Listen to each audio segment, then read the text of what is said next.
school teacher, and the theme is what it means to be peaceable, based on 1 Peter chapter 3, verses 10 through 12. Thank you for coming for your conference, Genoa, this Wednesday. I'm happy to let you know that Genoa is doing very well, and he's learning quickly and easily, and he has been fun to have in our class. Well, that's good to hear. I also want to commend you, Genoa, for not fighting back last week when the boy on the playground hit you. Thank you. I've been learning the golden rule. The golden rule? What is that? Treat others how you want to be treated. Who taught you that? Jehovah, your parents. Those are great words to live by. Yes, they really are. In fact, did you know that's actually a scripture taken from the Bible? I know you know that we're Jehovah's Witnesses, and we really value what the scriptures have to say about our actions and our personality. And the Bible really places a high value on being a peaceable person. I read the Bible. I've never come across that scripture. Well, I just happen to have my Bible with me today. I'd be happy to show you where it's at. It's here in Matthew chapter 7 and verse 12. Maybe if I could get you to read that, it's right here.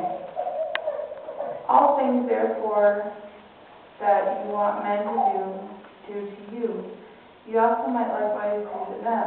This, in fact, is what the law and the prophets mean. Okay, so it's really telling us there that how we want to be treated, that's how we would treat other people. There's another scripture along this line here. It's in Romans chapter 12. I'd like to share that with you also. Notice in verses 17 and 18. It says, return evil for evil to no one. Provide fine things in the sight of all men. If possible, as far as it depends upon you, be peaceful with all men. So here it's telling us that if someone were to do something to us, we wouldn't want to retaliate or return that to them.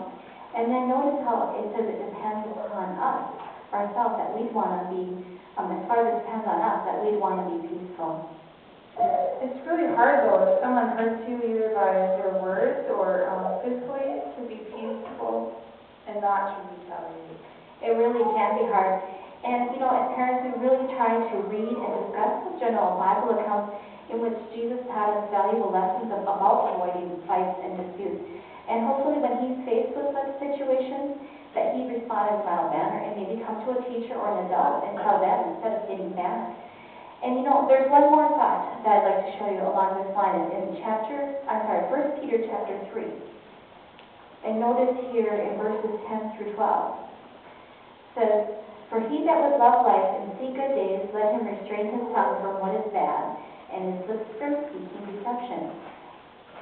But let him turn away from what is bad and do what is good, and let him seek peace and pursue it. For the eyes of Jehovah are upon the righteous ones, and his ears are toward their supplication, but the face of Jehovah is against those doing bad things. So really, those who are doing this would receive Jehovah's blessing. And did you notice here at the end of verse 11, how far do we need to go in order to be peaceable? Well, it tells us we need to seek and pursue peace. Right, so that would really require effort on our part. And as parents, what we do is try to build in our children a desire to please Jehovah God and imitate his quality of being a peaceful God. In fact, what we do is I have a copy of the book that we read to Genoa from. It's called Learn from the Great Teacher. And if you notice here in the table of contents, it has several different chapters that really deal with that subject, such as why we should forgive, a lesson on being kind, is it right to fight? Well, that book looks very impressive. Where can I get my copy? It would look like something my own children could read. You know, I could bring a copy to you if you'd like, but I see the next parents just got here, so we better get on with our conference.